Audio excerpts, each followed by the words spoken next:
आज हम बेलुक जातक सुनेंगे।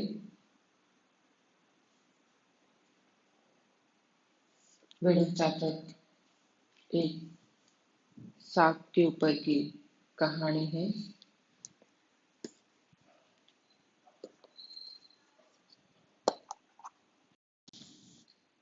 बेलुक जातक, यह गाथा शास्ता ने जैतवन में विहार करते समय एक अवज्ञाकारी भिक्षु के बारे में कही है। भगवान जब श्रावस्ती की जैतवन में विहार कर रहे थे, उसी समय भगवान बुद्ध ने ये जो कथा है, एक भिक्षु जो उनकी आज्ञा का पालन नहीं कर रहा था, तो उस भिक्षु के संबंध में यह कथा भगवान बुद्ध ने कही है। भगवान ने उस समय भिक्षु से कहा, भिक्षु, क्या तुम सचमुच बात न मानने वाले हैं? पूछा। उसके कहते हैं बनते, सचमुच कहने पर मैं किसी की बात नहीं मानता। तो केवल इस समय ही नहीं बात मानने वाला था, तो पूर्व जन्म में भी बात न मानने वाला ही रहा है। बात न मानने वालों का स्वभाव के अनुसार के कारण ही पंडितों की बात न मान सर्प के मुंह में पड़ जीवन समाप्त को प्राप्त हुआ है। यह पूर्व कथा कही।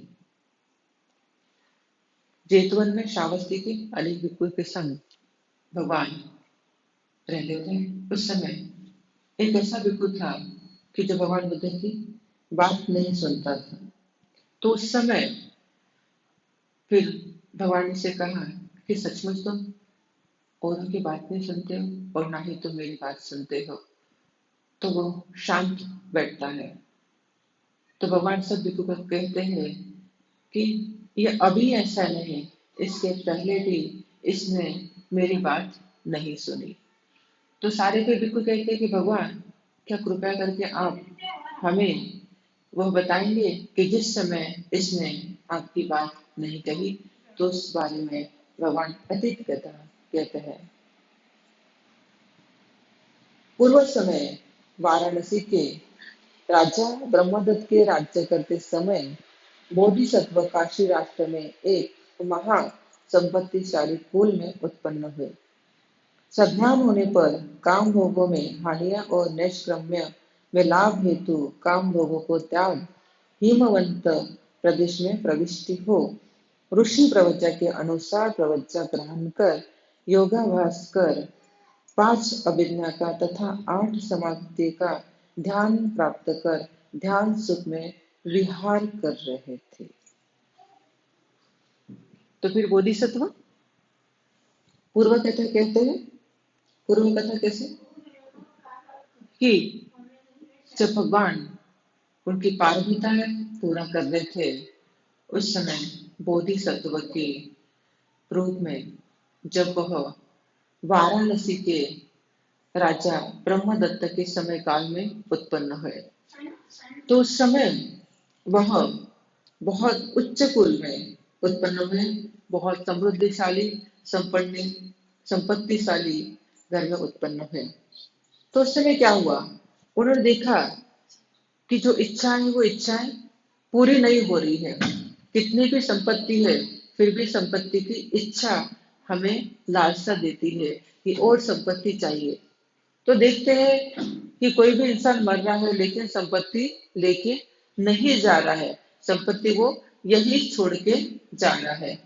तो फिर कहते हैं कि मैं इस संपत्ति का क्या करूं, मुझे इस संपत्ति से कोई लोभ नहीं है। तो इसीलिए वो अपने संपत्ति का त्याग करते हैं और वह हिमालय में चले जाते हैं। वहां जाने के बाद वो तपस्वी बनते हैं और तपस्वी बनने के बाद वो 8 ध्यान समापत्ति है, तो उसमें वो पारंगत होते हैं और अभिज्ञाएं उनको 5 अभिज्ञाएं प्राप्त होती है। तो इस प्रकार उनकी बहुत श्रेष्ठ अवस्था प्राप्त होती है।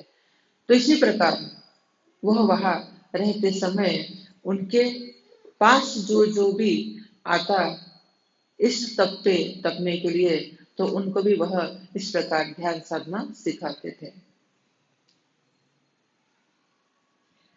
तो 500 तपस्वी का नेता बन गण का शासक होकर रहने लगे। तो ऐसे करके उनके 500 शिष्य बन गए।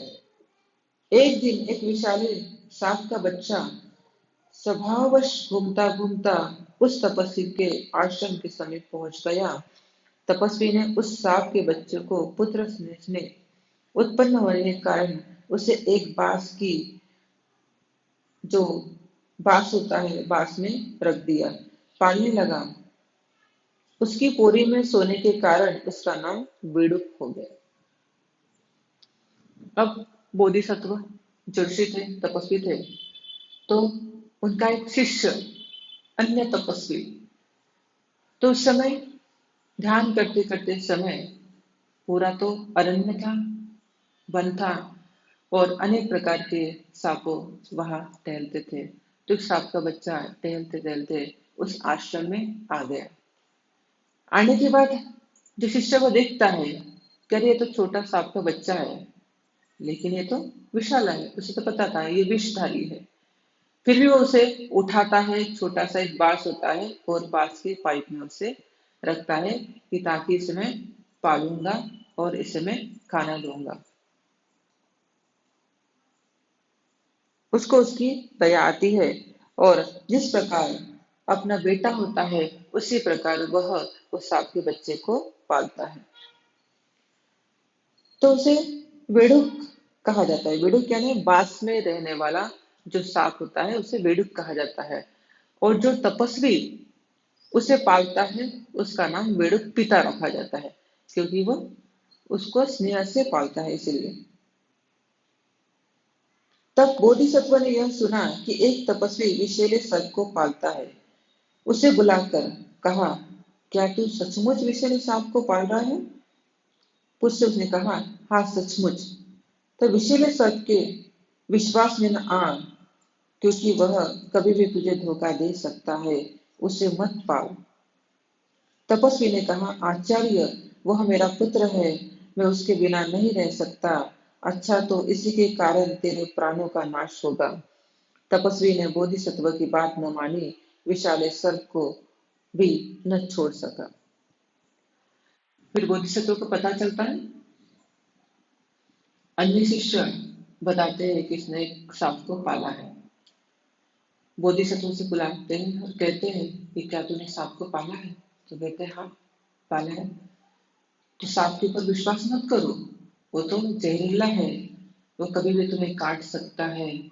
तो कहता है वो तो अभी छोटा है, लेकिन मुझे इससे बहुत प्यार है, मैं इसे नहीं छोड़ूंगा, इसे ही मैं पालूंगा। तो गुरु की जो आज्ञा होती है शिष्य नहीं पालता और उसे टाल देता है।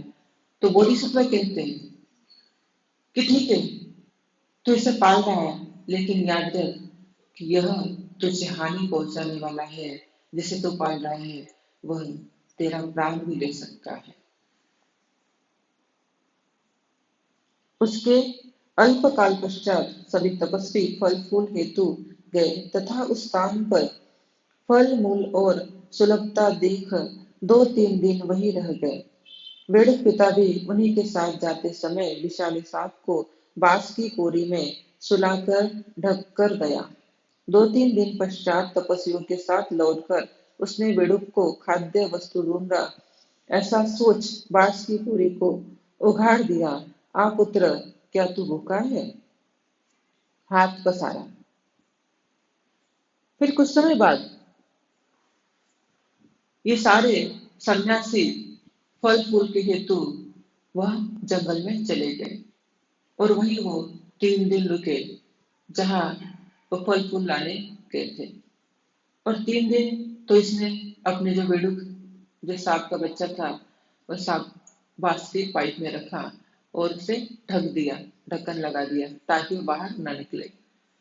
और 3 दिन बाद ये फल लेके आते हैं, खाते हैं और सांप के लिए भी। और फिर वो कहता है कि आ पुत्र, मैंने तेरे लिए तो फल लाए हैं, तो फल खा क्योंकि तू भी 3 दिन से भूखा है। उस समय विशाल सर्प ने 3 दिन का आहार न मिलने पर क्रुद्ध हो गया, तपस्वी के हाथ में डस लिया और वही उसका प्राण नष्ट हुआ। वह जंगल में चला गया। तपस्वी ने देखा और बोधिसत्व को सूचना दी। बोधिसत्व ने उसका शरीर कृत्य करवाया। ऋषिगण में मध्य बैठ ऋषियों को उपदेश देते हुए भगवान कहते हैं,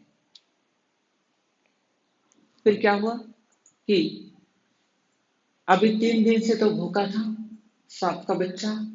जैसे उसने उसे बाहर निकाला और खाना देने लगा तो बहुत क्रोध हो गया।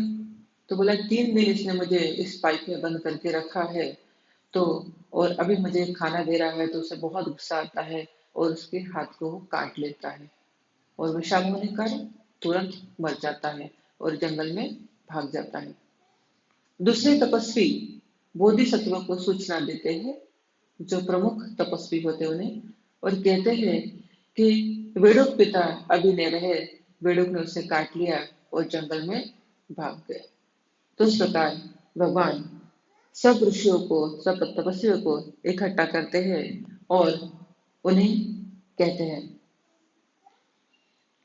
जो अपना भला चाहने वाले हितोषी के उपदेश देने पर भी उपदेश के अनुसार आचरण नहीं करता, वह वेड़ुक पिता के सदृश नाश को प्राप्त होता है। भगवान क्या कहते हैं कि अगर गुरु ने बताया उसको कि ये विशाला है, और विशाला सांप तो कभी भी डस सकता है, वो चाहे छोटा हो या बड़ा हो, विष तो विष ही होता है।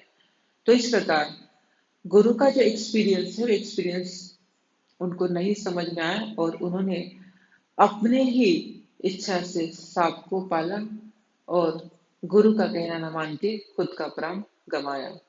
तो भगवान कहते हैं कि जो गुरु होते हैं वो अपने हित की बात कहते हैं।